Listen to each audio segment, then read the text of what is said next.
Shalom Jemaat Tuhan yang terkasih. Saya percaya bahwa kasih dan perkenanan Tuhan selalu ada bagi hidup kita dan kesetiaan Tuhan untuk selama-lamanya.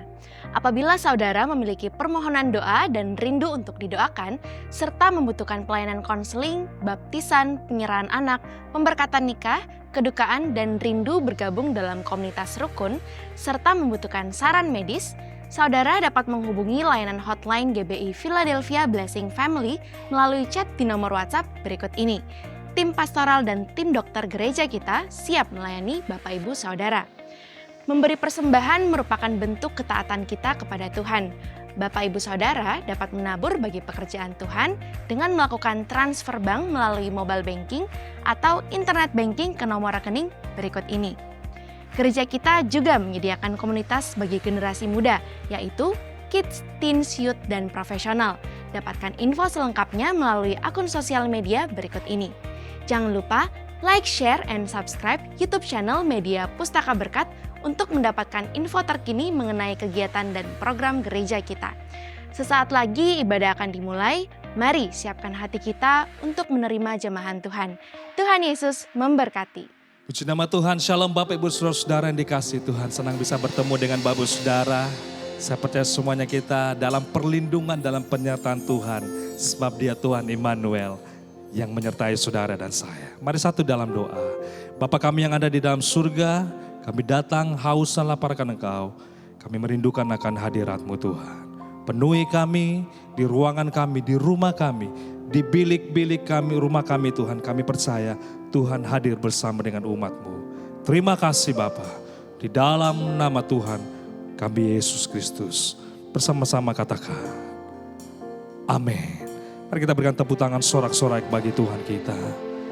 Katakan haleluya, haleluya. Mari katakan bersama-sama. Segala pujian syukur bagimu. Kau hadir dalam hidupku. Kini ku datang sujud di hadapan-Mu, memuji-Mu, menyembah-Mu. Yesus, ku menyembah-Mu. Yesus kemuliaan. Yesus kemuliaan-Mu. Pulihkan hatiku. Yesus kemuliaan-Mu. Berkati hidupku.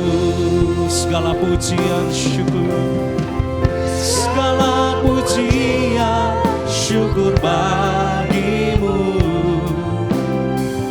Kau hadir dalam hidupku. Kini ku datang sujud di hadapan-Mu, memuji-Mu, menyembah-Mu. Yesus, ku menyembah. Segala pujian syukur, segala pujian syukur bagimu. Mari apa yang ada di rumah angkat tangan saudara. Milikilah haus dan lapar akan Tuhan, merindukan akan hadir Tuhan. Ku datang sujud di hadapan-Mu, amin. Memuji-Mu, menyembah-Mu. Yesus, ku menyembah-Mu. Mari bersama-sama kita bangkit berdiri. Segala pujian, oh Kau hadir Tuhan hidupku.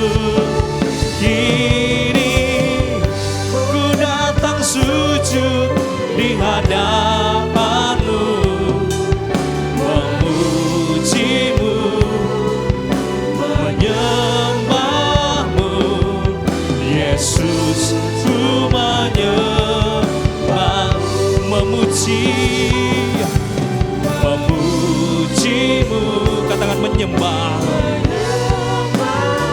Yesus, ku menyembahmu. Mari sembah Dia.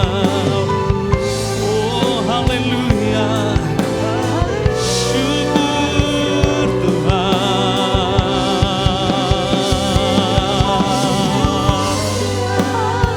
Hati ini milikmu Tuhan, hidup ini milikmu Tuhan.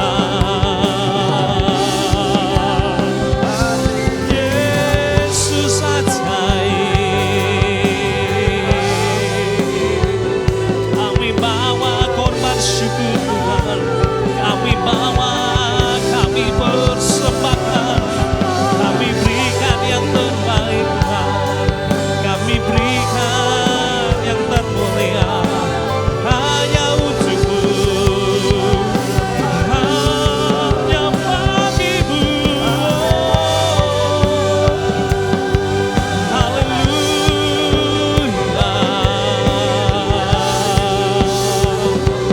haleluya.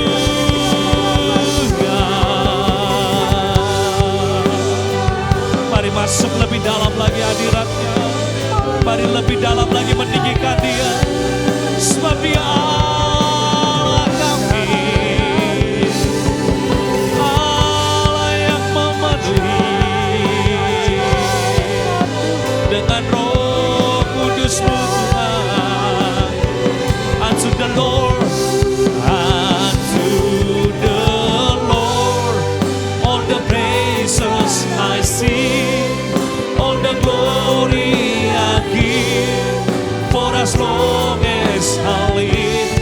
Unto the Lord, all the praises I sing, all the glory I give, forevermore. Angkat kedua tanganmu.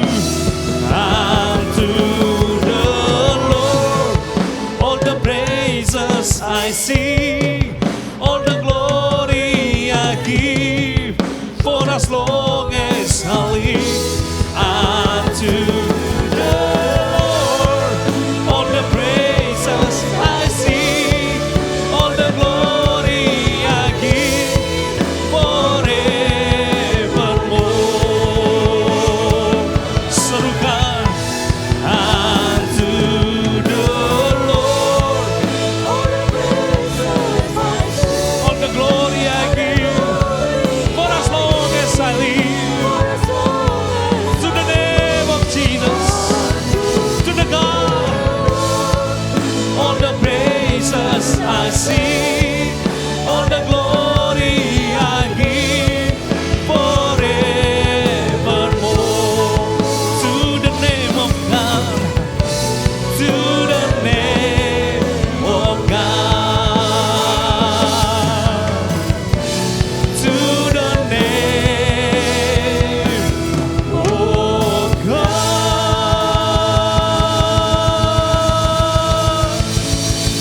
Serangan haleluya. Percaya diberkati Tuhan bersama-sama, katakan yeah. Sekali lagi tepuk tangan bagi Tuhan kita. Haleluya. Kami percaya Tuhan kasih setiamu nyata atas setiap kami. Hikmat kebajikan tersedia atas umat-Mu Tuhan. Haleluya. Katakan, kasih setiamu nyata bagiku, hikmat kebajikan bersedia bagiku. Oh, sebab Allah sanggup limpahkan segalanya, dan anugerahnya sangat besar bagiku. Bagikan berkat itu, katakan, aku diberkati, aku dilimpahi, karena Allah sanggup untuk menyediakan. Aku diberkati, aku dilimpahi, oh atas sempurna anugerah Tuhan bagiku. Sama tepuk tangan bersama-sama. Hey, yeah, yeah.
anugerahnya sangat besar. Sebab Allahku, sebab Allah sanggup limpahkan segalanya, dan anugerahnya. Mari bagikan berkat itu ke kiri dan ke kanan. Semua katakan, aku diberkati, aku dilimpahi, karena Allah siap-siap terima berkat yang besar untuk menyediakan.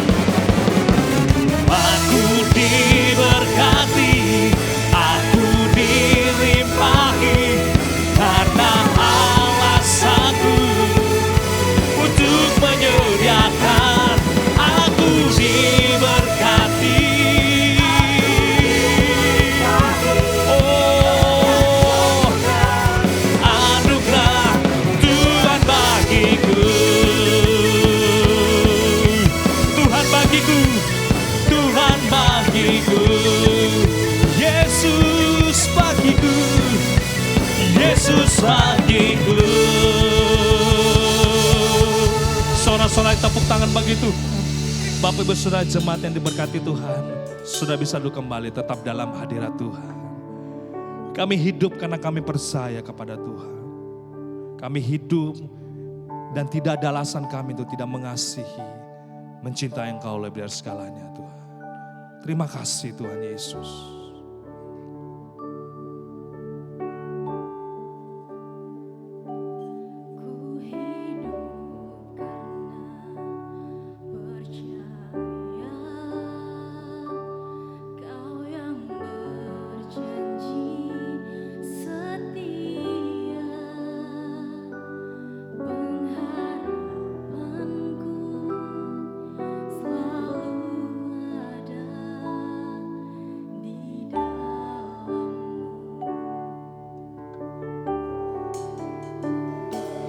ku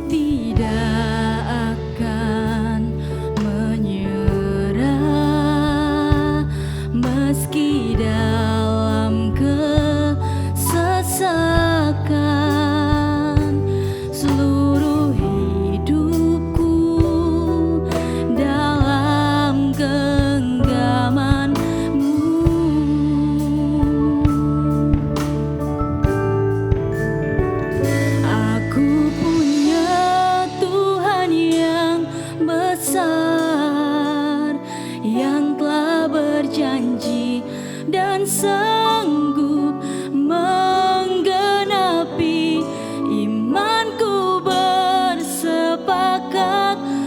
percaya kuasanya, ku terima sekarang kemenangan darimu. Mari bawa iman kita kepada Tuhan. Katakan, Ku hidup karena percaya, Kau yang berjanji setia, pengharapanku selalu ada di dalam-Mu. Ku tidak akan menyerah meski dalam kesesakan.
Shalom jemaat yang dikasihi Tuhan, senang sekali lagi bisa bertemu kembali dalam ibadah online GBI Philadelphia Blessing Family.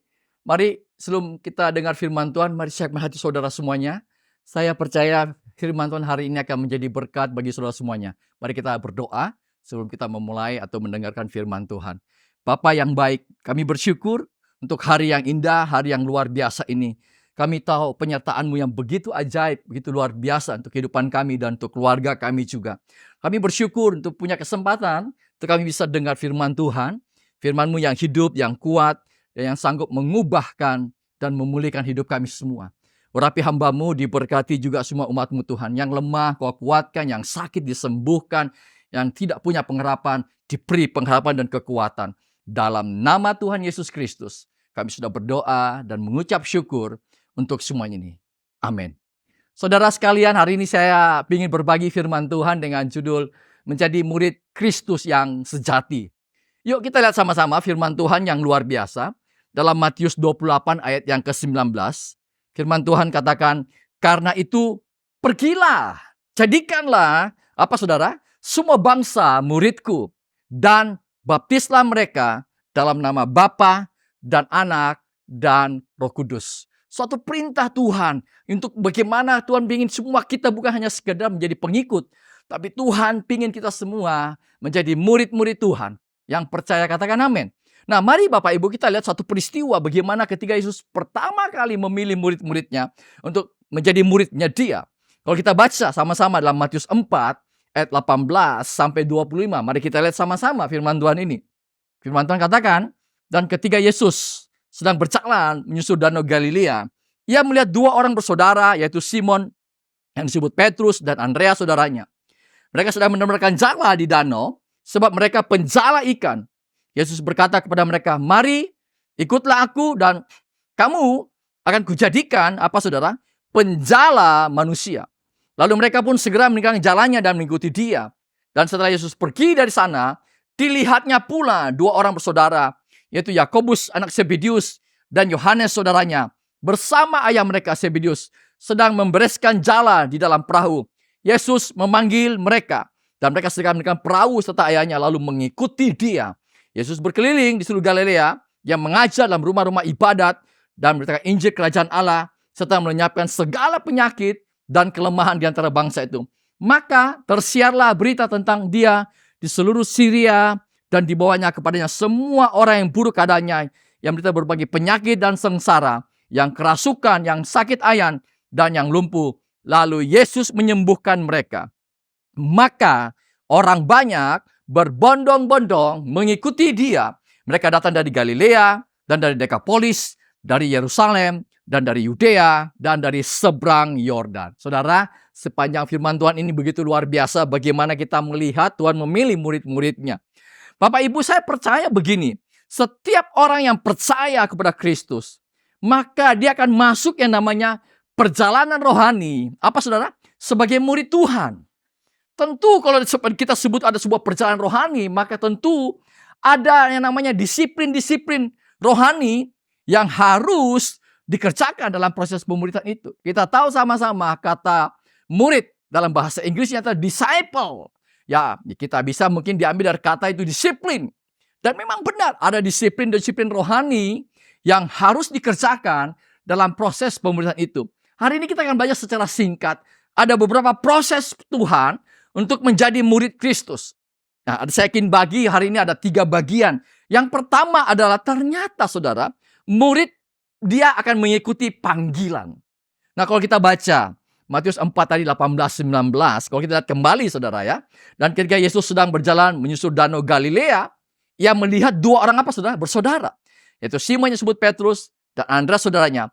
Mereka sedang menerbangkan jala di danau sebab mereka penjala ikan. Yesus berkata kepada mereka, mari ikutlah aku. Dan apa saudara? Kamu akan kujadikan penjala manusia. Saudara sekalian, kalau kita lihat, panggilan yang diberikan Kristus adalah untuk apa? To follow Him, mengikut Dia. Dan tapi bukan sampai hanya di sini. Tapi Tuhan rindu semua muridnya itu menjadi penjala, apa saudara? Manusia. Bukan lagi menjadi penjala ikan atau profesi dia pada waktu Petrus dan Andreas, tapi Tuhan ubahkan menjadi penjala manusia. Saya percaya kita ikut Kristus, saudara. Sekali Yesus, selamanya Yesus. Yang percaya katakan amin. Sekali engkau melayani Tuhan, tetap melayani Tuhan. Engkau yang percaya katakan amin. Tapi saudara, tidak sampai di sana. Tuhan ingin membawa kita umatnya. Ingin menjadi apa, saudara? Menjadi penjala manusia. Kalau kita lihat, kenapa Tuhan ingin kita menjadi penjala manusia? Ternyata panggilan kita tidak berfokus hanya untuk kepada kesenangan kita. Anak-anak Tuhan bukan supaya saya ikut Tuhan, supaya saya diberkati saja. Tidak. Tuhan ingin hidup kita menjadi berkat bagi hidup orang lain. Panggilan itu akan memberikan kita arah. Dan apa? Fokus yang baru. Yang apa, saudara? Yang lebih berorientasi kepada siapa? Manusia. Kepada jiwa-jiwa. Kalau kita sebutkan people oriented. Kepada jiwa-jiwa. Saudara sekalian, dari sini kita bisa memahami. Oh, ternyata mata dan hati Tuhan itu tertuju kepada manusia. Engkau yang percaya, katakan amin. Betapa berharganya manusia di hadapan Tuhan. Perhatian Tuhan terfokus kepada siapa? Keselamatan jiwa-jiwa. Jiwa-jiwa manusia, saudara sekalian. Itu sebabnya hari ini saya mau sampaikan kepada semua saudara yang mendengar. Ada satu ayat firman Tuhan yang luar biasa. Kalau Anda baca 1 Petrus 2 ayat 9. Firman Tuhan bilang begini. Tetapi kamulah, katakan sama-sama saya. Kamulah, Andalah, apa saudara? Bangsa yang terpilih. Imamat yang rajani. Bangsa yang kudus. Umat apa? Kepunyaan Allah sendiri. Supaya kamu memberitakan perbuatan yang besar dari Dia, dari Tuhan. Yang apa saudara? Yang telah memanggil kita semuanya keluar dari kegelapan kepada terangnya yang ajaib. Wow, keren sekali. Tuhan katakan kita ini adalah bangsa yang terpilih, umat yang rajani. Umat kepunyaan Allah sendiri. Supaya kita bisa memberitakan perbuatan-perbuatan yang besar dari Tuhan. Karena Tuhan sudah apa? Tuhan sudah panggil kita. Dari apa saudara? Keluar dari kegelapan kepada terangnya Tuhan yang ajaib. Hidup yang sudah hancur, Tuhan angkat hidup kita semuanya. Keluar untuk apa? Jadi terang dalam hidup ini, saudara. Bapak Ibu, ini penting sekali yang saya mau sampaikan. Saudara sekalian, mungkin ada yang dengar firman Tuhan hari ini. Saya mau sampaikan begini, Tuhan kita adalah Tuhan yang tidak pernah menyerah untuk mengubahkan apa? Hidup saya dan saudara. Untuk menjadikan kita alat kemuliaannya. Engkau yang percaya katakan amin. Kalau kita lihat from mess to masterpiece. Dari hidup yang hancur, Tuhan ubahkan menjadi hidup yang menjadi mahakarya, berdampak bagi hidup orang lain. Apapun kondisi saudara saat ini yang kau dengar firman Tuhan, makin mungkin engkau katakan, Pak, saya sudah berada pada titik terendah saya. Tapi saya mau katakan begini, apapun kondisimu saat ini, bahkan di titik terendah dalam hidupmu, Dia Tuhan selalu punya cara untuk mengangkat dan apa? Memulihkan hidupmu kembali. Engkau yang percaya katakan amin. Percayalah, keterbatasanmu tidak membatasi Tuhan yang besar itu untuk bekerja dalam hidupmu. Amin, saudara. Bagian kita, saudara, adalah tidak menutup kesempatan dan membatasi dirimu dengan apa yang Dia bisa lakukan yang tak terbatas dalam hidup saya dan saudara. Engkau yang percaya katakan amin, saudara. Kalau kita baca ayat firman Tuhan yang luar biasa, ayat 42, ayat 2 firman Tuhan begini. Aku tahu, wow, bahwa engkau sanggup, apa saudara, melakukan segala sesuatu. Dan tidak ada, apa saudara, rencana Tuhan yang gagal. Katakan sama-sama saya, tidak ada rencanamu Tuhan yang gagal dalam hidup saya. Engkau yang percaya, katakan amin saudara sekalian. Bapak Ibu, saudara sekalian, kalau kita lihat ya, Efesus 2 ayat 10 ya, ini ayat yang powerful sekali. Firman Tuhan bilang begini, karena kita ini sebenarnya buatan Tuhan, diciptakan dalam Kristus Yesus. Untuk apa? Melakukan pekerjaan baik yang dipersiapkan Tuhan Allah sebelumnya. Ia mau supaya saya dan saudara hidup di dalamnya. Saudara. Kalau kita baca dalam International Standard Version, Efesus 2 ini ayat 10 begini. For we are God's masterpiece. Karena kita adalah mahakaryanya Tuhan. Kita diciptakan untuk apa? Melakukan pekerjaan baik. Dalam bahasa Yunaninya keren sekali. Ergon agathos. Pekerjaan yang baik. Saudara sekalian, yang Tuhan sudah persiapkan hidup kita sebelumnya. Dan Tuhan mau kita semua, saya dan saudara, hidup di dalamnya. Mengerjakan pekerjaan baik tersebut, saudara. Saya masih teringat kehidupan seorang mantan kepala gangster Yakuza yang bernama Tatsuya Shindo. Bagaimana dia menjadi hamba Tuhan, dipanggil Tuhan. Ia jahat, hidupnya kacau, tidak ada sukacita damai sejahtera. Satu kali dia di penjara, intinya kurang lebih di penjara. Mamanya pingin dong anak-anaknya berubah, saudara. Satu kali di penjara ada seorang yang mengantarkan Alkitab kepada Tatsuya Shindo, seorang hamba Tuhan. Dan pertama dia menolak, tapi karena tidak ada bacaan di penjara, akhirnya dia baca juga. Dan satu kali dia berjumpa dengan sebuah firman Tuhan, ayat firman Tuhan. Dan dia akhirnya bertobat, saudara sekalian. Saya singkatkan cerita, bagaimana dia akhirnya bertobat di penjara. Sekian tahun dia di penjara dan dia akhirnya keluar, saudara. Dia akhirnya keluar dan kemudian dia berpingin menjadi hamba Tuhan. Dan dia akhirnya ikut sekolah seminari. Dan situ dia jadi gembala, jadi pastor. Anda tahu ketika dia bertobat, saudara, dia pingin menjadi berubah hidupnya. Menjadi lebih baik lagi. Ingin menjadi berdampak bagi hidup orang lain. Dia melakukan pekerjaan yang baik atau ergon agathos tadi, saudara sekalian. Anda tahu siapa yang pertama kali yang bertobat? Mama kandungnya. Karena mama kandungnya melihat perubahan yang luar biasa atas hidup Tatsuya Shindo. Dan mamanya Anda lihat, ada fotonya, sudah lihat slide-nya. Mamanya percaya dan minta dibaptis. Saudara. Karena dia melihat perubahan hidup dari anaknya, saudara. Bukan cuma itu, teman-temannya dulu mantan anak buahnya, gangster Yakuza. Bertobat, minta dibaptis, saudara sekalian. Wow, ini namanya Tatsuya Shindo. Dia melakukan pekerjaan yang baik. Dia fokus seperti mata dan hati Tuhan kepada jiwa-jiwa. People oriented. Tatsuya lihatnya jiwa-jiwa perlu diselamatkan. Doa saya dan saudara, Anda dipanggil semua untuk memenangkan jiwa-jiwa, untuk memulihkan jiwa-jiwa. Engkau yang percaya, katakan amin. Yang kedua, proses apa yang sedang kita jalani sebagai murid Tuhan?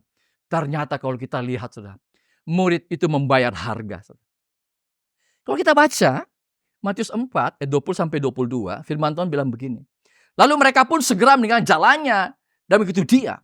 Dan setelah Yesus pergi dari sana, dilihatnya pula dua orang bersaudara, yaitu Yakobus anak Zebedius dan Yohanes saudaranya bersama ayah mereka, Zebedius, sedang memberikan jala di dalam perahu. Yesus memanggil mereka. Dan mereka segera meninggalkan perahu serta ayahnya. Lalu apa? Mengikuti dia. Bapak Ibu, kalau Anda lihat, Yohanes dan saudara Yakobus, bentuk dari tindakan membayar harga apa, saudara? Ini dicontohkan. Mereka meninggalkan jala, perahu mereka, dan serta ayah mereka, saudara.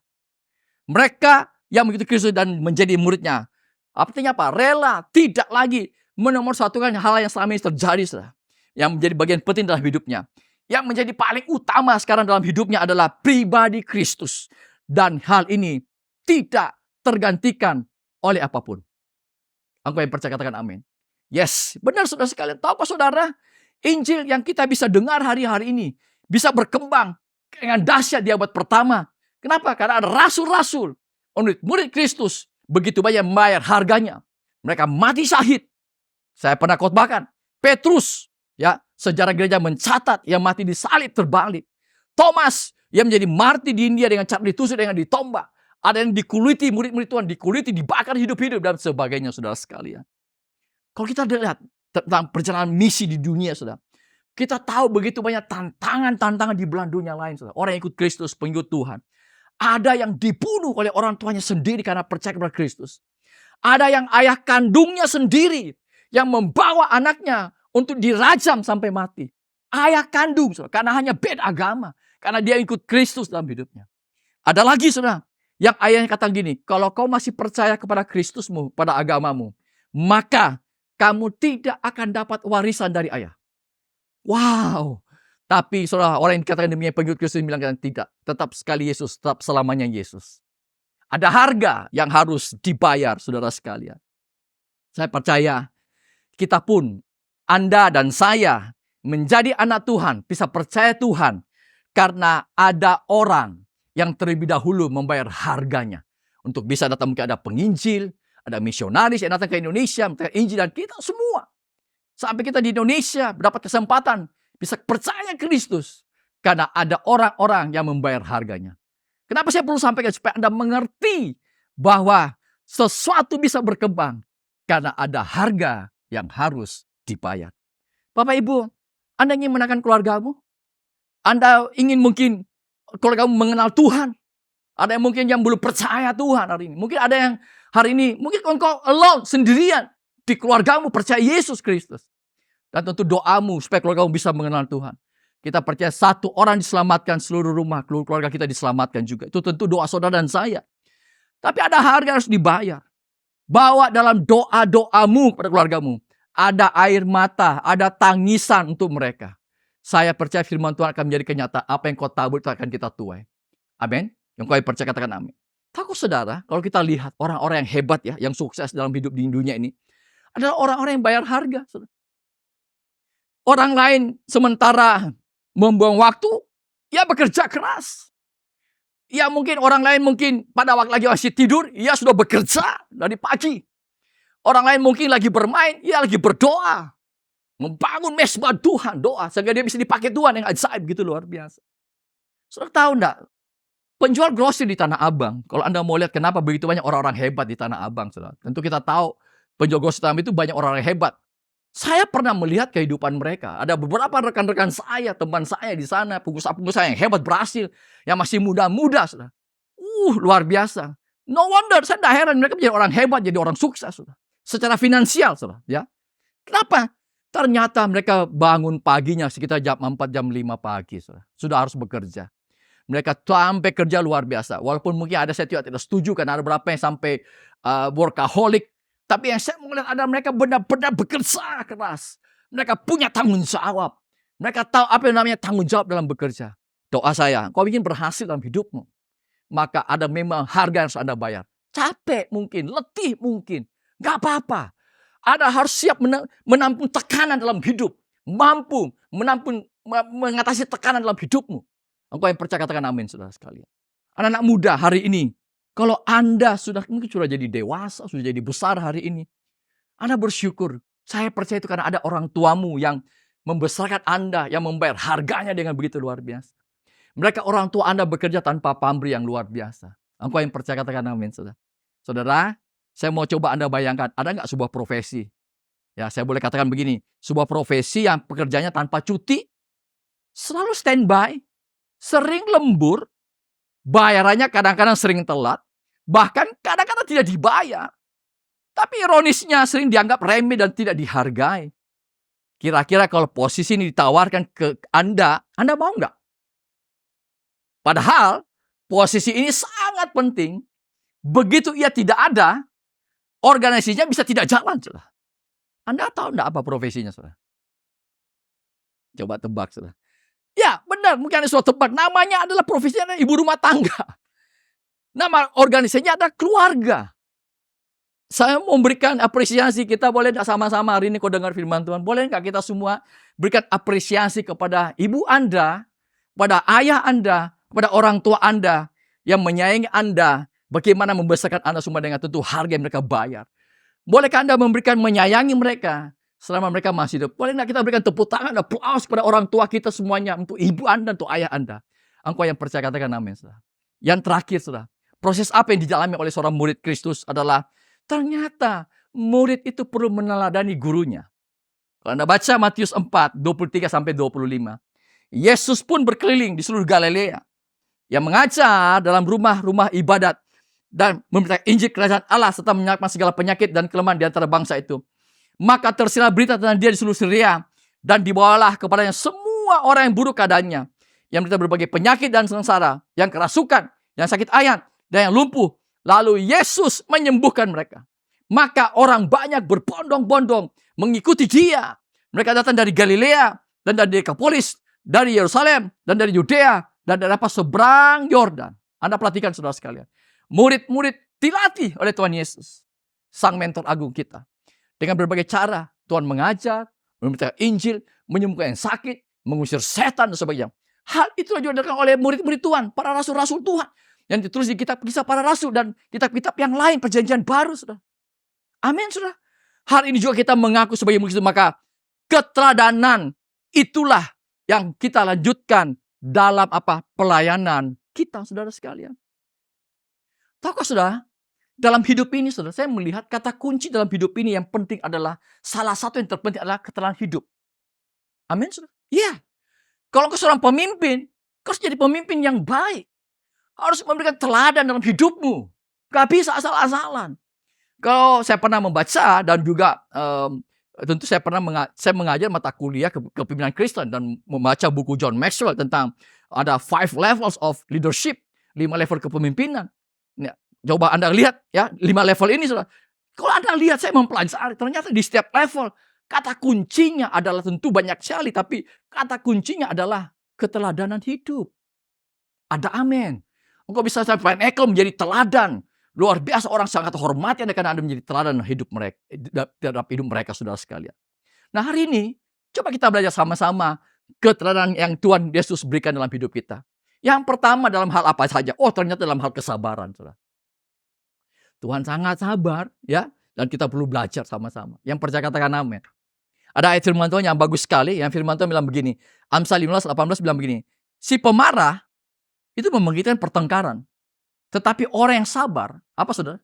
Dia akan memadamkan apa? Perbantahan. Betul nggak, saudara? Kalau orang emosi, marah, waduh, bisa jadi bertengkar orang. Hanya masalah sepele kan. Tapi kalau orang yang sabar, dia bisa memadamkan yang namanya perbantahan, saudara. Satu kali ada ayah yang nggak sabar, mungkin ayahnya. Anaknya pulang terima lapor bawa, ya kan? Mungkin nggak sempat lihat siangnya, dia lihat pada malam hari. Waktu dia lihat, dia buka tas anaknya lagi di tempat lain. Dia lihat, wih, kenapa lapornya ini merah banyak, 2-3 merah. Anaknya pulang, dia bilang, sini, kamu papa udah besarin, apa nilai kamu jelek begini? Bapak bilang, anaknya bilang, Pak, itu bukan rapor saya, Pak. Ini merah buktinya. Bukan, Pak, ini rapor saya. Anaknya kasih keluar tempat lain, kasih lihat, ini rapornya saya, Pak.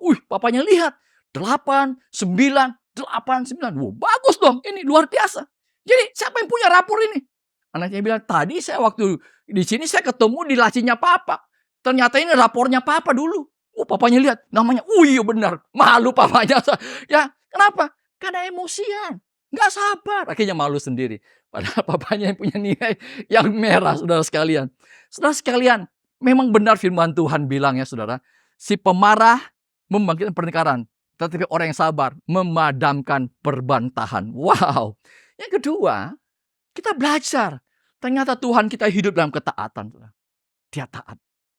Kalau Anda baca Yohanes 5:30, aku tidak dapat berbuat apa-apa dari diriku sendiri. Aku menghakimi sesuai dengan apa yang aku dengar. Dan penghakimanku adil. Sebab aku tidak menuruti kehendakku sendiri, melainkan kehendak Dia yang apa? Mengutus aku. Tuhan belajar taat kepada Bapa di surga. Sampai Dia mati di kayu salib.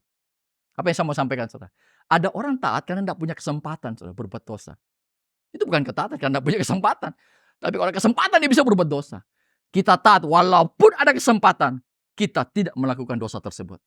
Engkau yang percaya katakan amin. Yes, benar saudara sekalian.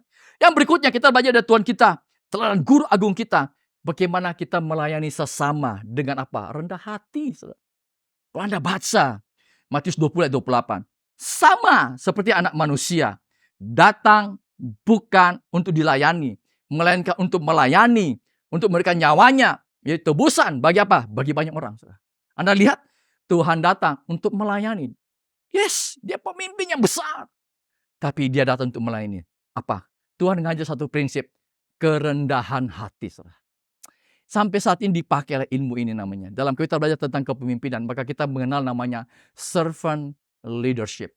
Kepemimpinan berhati hamba. Ini sangat penting sekali saudara sekalian.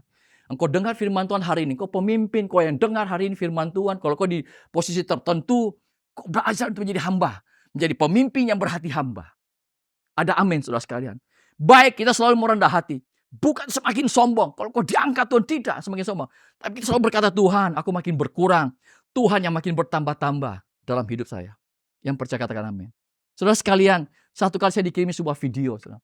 Saya melihat video ini, awalnya gadis ini cantik, bagus, ramping, bagus sekali bodinya. Fisiknya bagus sekali. Tiba-tiba satu hari dia terkena penyakit. Dia merasa kaku satu tangannya. Kakinya susah diangkat. Dia terkena virus. Dan dia ternyata didiagnosa mengalami yang namanya ALS. Penyakit namanya ALS. Apa itu Pak? Saya coba bacakan. Ya, amyotrophic lateral sclerosis namanya.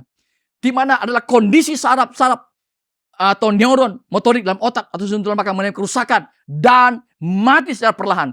Sehingga sinyal saraf otot tubuh terhenti. Akibatnya, otot-otot yang dikelilingi oleh salah satu tubuh menjadi lemah. Dan kehilangan fungsinya hingga akhirnya menyebabkan kecacatan, kelumpuhan, bahkan kematian. Dan akhirnya gadis ini menjadi lumpuh total. Saudara. Bapak Ibu, tidak ada yang kita bisa sombongkan. Hari ini kalau kau bisa kuat, kau bisa berdiri, semua karena anugerah Tuhan. Mungkin bilang, saya olahraga hebat. Banyak yang olahraga tapi mati juga, saudara. Tapi bukan berarti olahraga tidak penting. Sangat penting. Amin, saudara. Tapi kalau kita sehat, kita kuat, ya semua karena anugerah Tuhan. Jangan pernah rasa saya paling hebat lah. Tidak. Tuhan yang hebat. Kau belajar untuk rendah hati, kau makin berkurang, tapi Tuhan makin bertambah-tambah dalam hidupmu. Yang terakhir, saudara sekalian. Apa yang kita bisa berikan teladan, mendapatkan teladan dari Tuhan kita Yesus Kristus? Kita belajar tentang kasih. Yang namanya love. Kalau kita baca Matius 9:36, melihat orang banyak itu, tergeraklah saudara, hati Yesus oleh belas kasihan kepada mereka. Karena berapa? Mereka lelah dan terlantar seperti domba yang tidak tergembala. Saudara, hati Tuhan melihat jiwa-jiwa begitu tergerak atau boleh belas kasihan. Hari ini saudara sekalian, kita diajar Tuhan untuk tadi fokus pada jiwa-jiwa, tapi hati yang penuh compassion, penuh love, kasih. Saudara sekalian, saya mau ceritakan. Ada satu kali saya dengar seorang hamba Tuhan saksikan, dia melayani penguburan, saudara. Setelah situ penguburan ada satu jemaat yang ibu-ibu lah, ya, usia-usia paruh tua, paruh usia lah, gitu ya. Setelah selesai dia panggil hamba Tuhan, Pak, setelah pemakaman boleh nggak? Kebetulan suami saya itu dimakamkan beberapa blok dari tempat ini, jalan sebentar, bisa nggak doakan suami kami lagi semuanya, saya didoakan lagi kembali, Pak. Oh boleh. Tentu hamba Tuhan ini pengen ramah tentunya dan melayani. Setelah selesai pemakaman, dia menghampiri ibu tadi dan kemudian ke pemakaman suaminya, tempat kuburan suaminya. Ketika ketemu semua suaminya, ibu ini nangis terseduh-seduh, nangis, menjerit, nangis, aku suamiku. Ya, biasa gitu ya, sedih banget. Secara manusia hamba Tuhan ini rasa terharu, lihat, waduh ini ibu luar biasa ya tangisnya, begitu sayang sama suaminya. Setelah selesai semua didoakan, ya sudah. Tiba-tiba datang seorang temannya hamba Tuhan juga. Tadi kamu dipanggil sama ibu itu ya? Pak, ternyata bukan cuma bapak yang dipanggil. Setiap hamba Tuhan kalau datang, dia kalau ada, dia minta pasti datang ke kuburan suaminya. Sama, minta didoakan. Tapi tahu nggak bapak? Selama suaminya masih hidup, waduh, ini istrinya suka bertengkar, suka rame, ribut terus. Dia suka maki-maki suaminya di depan banyak orang. Suka membego-begokan suaminya. Biar tolol, bodoh. Waduh, sayang. Apa yang saya mau sampaikan, saudara? Ketika masih hidup, orang ini tidak mengasihi pasangannya. Nanti meninggal, baru nangisnya terseduh-seduh. Ada banyak orang yang demikian. Ketika orang tua masih hidup, engkau tidak mengasihi orang tua dengan sungguh-sungguh. Tapi ketika mati, meninggal orang tuamu, kok begitu sedih rasanya. Tapi terlambat, saudara sekalian. Hari ini kau dengar firman Tuhan. Saya mau sampaikan, jangan pernah kita kehilangan kasih kepada keluarga kita. Amin, saudara. Engkau yang percaya, katakan amin. Jangan pernah kita kehilangan kasih kepada jiwa-jiwa. Untuk kita bisa bawa kepada apa? Kepada Kristus. Untuk mereka bisa mengenal Tuhan. Saudara, ini penting sekali yang saya mau sampaikan. Tidak boleh kehilangan yang namanya cinta. Engkau ingin menangkan keluargamu, saudara. Ada cinta, compassion. Harus kembalikan, kau minta sama Tuhan. Tuhan kembalikan kasih mula-mula, cinta mula-mula itu. Bukan cinta mula-mula, memang kepada Tuhan itu sangat penting. Tapi kau harus kembalikan cinta mula-mulamu kepada pasanganmu dari sejak masa muda. Kau ingin melihat keluargamu dipulihkan, anak-anakmu dipulihkan. Anda ingin lihat saudara semuanya. Maka Anda harus punya kasih, compassion kepada keluarga saudara. Hari ini saya nggak perpanjang firman Tuhan. Tapi saya percaya firman Tuhan ini hari ini menjadi rema kekuatan dalam hidup saudara. Bapak Ibu, kesimpulan hari ini bagaimana proses untuk menjadi murid Kristus dilalui dengan 3 hal. Murid yang apa? Mengikuti panggilan. Murid yang membayar harganya. Dan murid yang meneladani gurunya. Happy Sunday, God bless you all. Tuhan memberkati semuanya. Mari kita berdoa. Bapa di surga, kami bersyukur untuk firman yang hamba-Mu sudah sampaikan. Tapi hamba-Mu percaya firman menjadi rema kekuatan bagi umat-Mu. Kalau kami punya dapat kesempatan Tuhan dalam hidup kami bisa melayani jiwa-jiwa.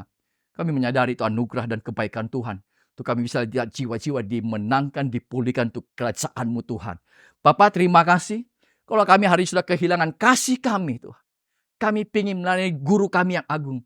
Bagaimana Engkau punya compassion, cinta yang begitu tulus, murni Tuhan kepada jiwa-jiwa. Tuhan taruh itu kembali dalam hati kami semuanya. Untuk kami selalu melihat jiwa-jiwa punya belas kasihan. Untuk jiwa-jiwa dipulihkan dan dimenangkan untuk Kristus. Bapak berkati firman-Mu, urapi semuanya. Yang mendengar dimanapun mereka berada, diberkati oleh Tuhan. Dalam nama Tuhan Yesus Kristus, kami sudah berdoa dan mengucap syukur. untuk semuanya ini. Amin. Jemaat yang dikasihi oleh Tuhan, setiap saudara di akhir ibadah ini, mari saja kita nyanyikan pujian.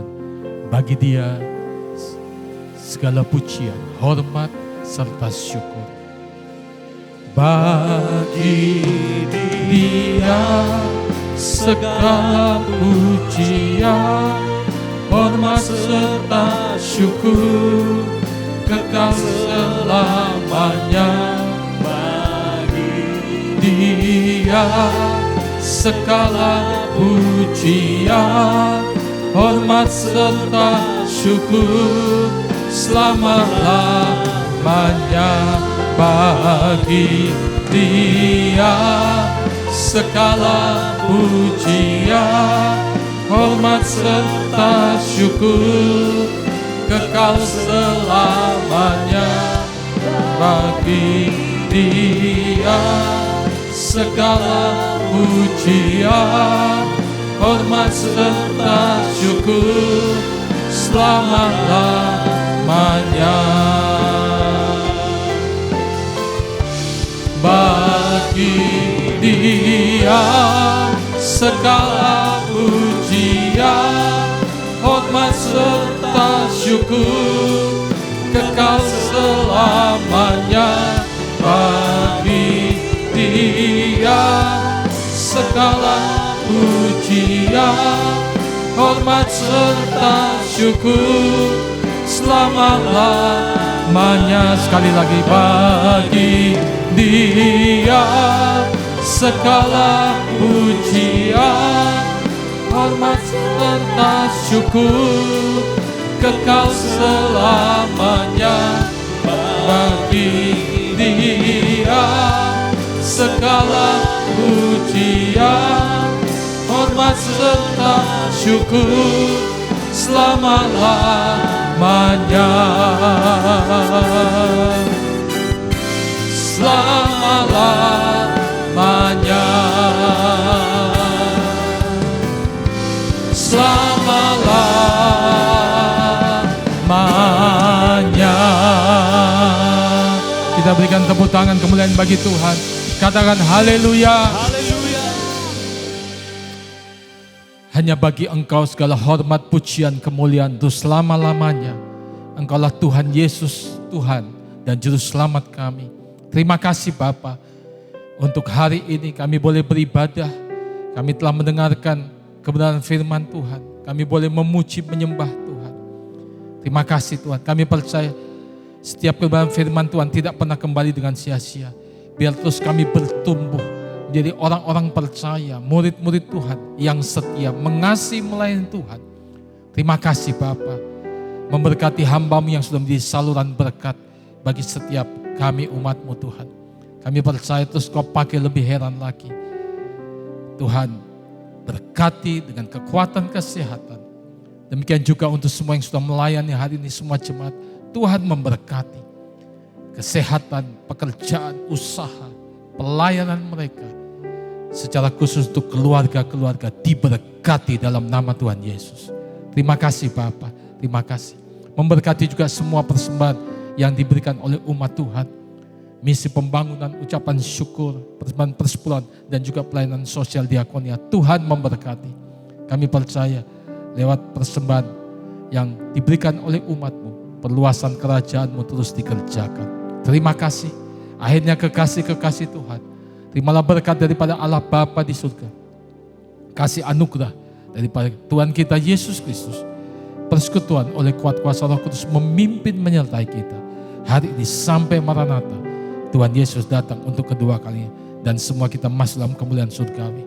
Sekali percaya Yesus, seterusnya percaya Dia diberkati untuk jadi berkat dalam nama Tuhan Yesus. Setiap kita yang percaya katakan amin. Tuhan Yesus memberkati.